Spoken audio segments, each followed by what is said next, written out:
करें।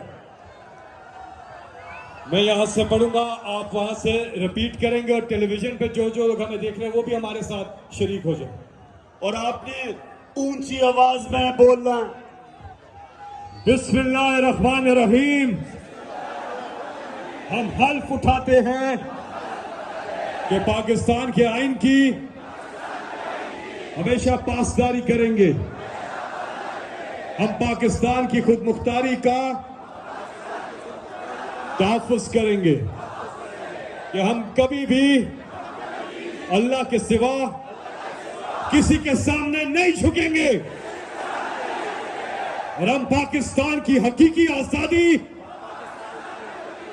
के इस जिहाद में आखिर तक इमरान खान के शाना बशाना जद्दोजहद करेंगे और हर किस्म की कुर्बानी के लिए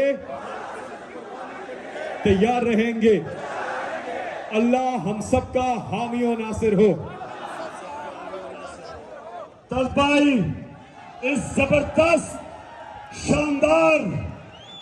शानदार जलसे का मैं आपको सलाम पेश करता हूं।